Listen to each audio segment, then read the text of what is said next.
Hi guys, so welcome to Sewing with Rachel. Today I want to go over the parts of the machine and show you a really easy beginning sewing exercise. So let's get started. This is my P-1250. That is what this machine is. It's P-1250. Your machine is probably a little bit different, but that is totally okay. Mine is made by Singer, and let's just talk about the parts really quick. So the first thing you will notice is right here.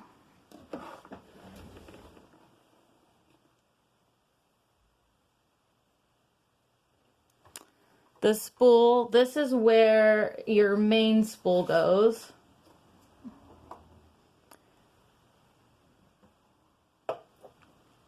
And I'm not going to show you how to thread it today. I will show you later. So that's what this is. And so these, this here, coming down through here, this right here, these are all what we call tension discs. So they give the thread tension, which gives it like an even feed while sewing. Here we have, I want to look very closely. So this is our foot. There are different feet that you can use. There's a zipper foot, there's a walking foot, all kinds of feet. You probably have seen on Amazon, there's all kinds of accessories, different feet to do different things. And here is our single needle. I do have a video up showing you how to use the double needle, but right now I have a single needle. This screw is what we use to tighten and loosen this single needle. That's how we replace it if it gets broken.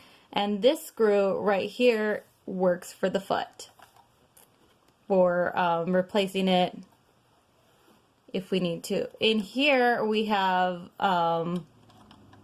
another place. This is where our small bobbin would go, or our small spool, also known as a bobbin. It gets dropped into there, and it has its own set of tension discs. Coming back up here, focus right here. This is for your tension. This is for controlling your tension. You will change it depending on what type of fabric you have. I pretty much keep mine at a 3 for most woven fabrics. I do have to change it occasionally depending on what I'm making, what I'm doing. Up here, so this is probably going to be a lot different from your machine. I purchased this machine specifically because of this. So what I like about this machine is that it does 2 stitches. It does my straight stitch and it does a zigzag. If I need anything besides that, then I will use a different machine. So that makes me really happy. The other thing I like about this is it does let me move my needle from left to right and center. Most machines let you do that, but not all. So I really like that. This controls the width of my zigzag. So if I want a very wide zigzag, then I'm going to put it on a 5. If I'm doing a straight stitch, I'm going to want to keep it right there. Same here, as you can see. A lot of machines will actually have way more things that they can do. Mine does not. So mine does the straight stitch, also the buttonhole, a zigzag stitch, a blind hem, and then these are just, you often use these for like overlocking, but I have an overlocking machine, so I don't really need them. And then down here, let's kind of try to focus in on this. This is the best part, in my opinion. This is my most favorite part of this machine, is that it has a manual buttonhole. Right, step 1, step 2, step 3, step 4. Because of this, I do not need a buttonhole foot. I can use one, so if I want to, I can put one on there and I can use it to do my buttonhole, but I do not need to. I usually just mark mine out and do them, and I have a lot of luck with that. The problem with automatic buttonholes, they are really nice because you put the button in there and you put it down and it does a buttonhole for you is that when they break, they suck. So at least in this case, if I mess up a buttonhole, I messed it up and I'm not mad at my machine. It's totally me. Up here, see this. This is for actually winding your bobbin. So when you go to wind your bobbin, it goes right there. Winds it for you. And then this controls the needle. See that? So when you are sewing, this will move. And if you need to move this manually, a lot of times when it stops, it will stop in the fabric. It does that on purpose. Yeah, you can move it out.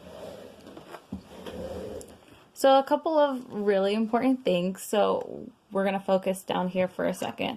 Under here, you'll see these little things right here called the feed dogs. They are rough, and their job is actually to pick up the fabric and move it back.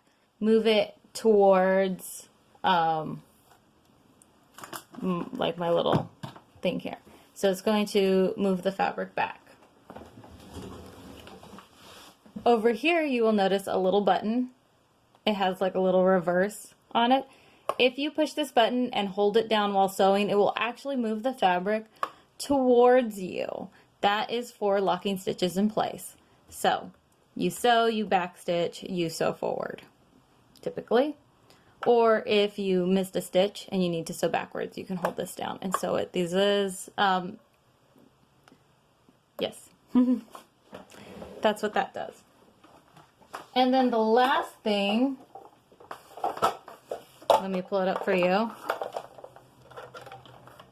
is the presser foot. This makes the machine go. Yeah. So a big problem with new sewers is they are often very nervous when it comes to sewing. They don't really know the parts of the machine. They don't really know how to thread it.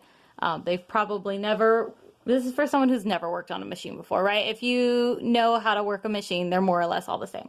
But for people who've never worked on a machine before, a lot of times they get very nervous when they go to sew. Once that foot starts moving, they kind of panic a little bit and they're like, oh my gosh, I don't know what to do. So I have a really fun, well, I don't know how fun it is, but I do have an exercise that oops, sorry, bumped that. I do have an exercise that I like to do with people when they are first starting out. So the first thing you want to do is just get a plain piece of paper and draw a line on it. You want to have straight lines and curves, right? And then in your machine that is not threaded, you will just set this down. I have to move mine back to straight. The settings don't really matter because it's not threaded, so nothing's going to affect it. I'm moving these pins really quick. So you put this down and you sew along this line that you've drawn.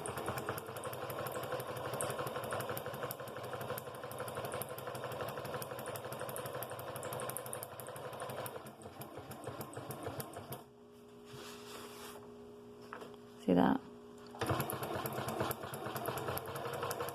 And this is really easy because, again, there's no thread, so you don't have to worry about tangles or your tension being off or all the things that you normally worry about when sewing. This is just a practice for controlling the machine. It gives you a good idea of the handling.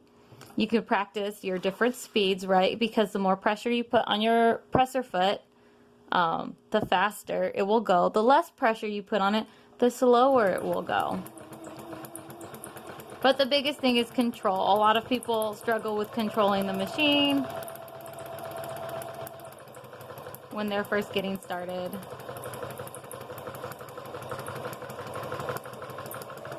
Right? And then the beautiful part of this is when you're done, you can see how you did, right? You just kind of hold it up to the light. I don't know if this comes off on camera very well, but you can see my line, see my holes. So it's a really good way to practice and gauge yourself where you are. If you are nervous about sewing and you haven't, and you want to learn to sew, but you're scared of the machine, this is a good way to get comfortable with the machine before moving on to sewing with fabric. Right? So that's all I wanted to share with you today.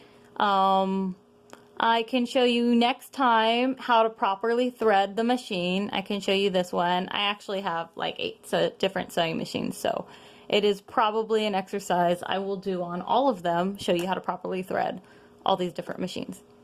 So thank you for stopping by. I will see you next time.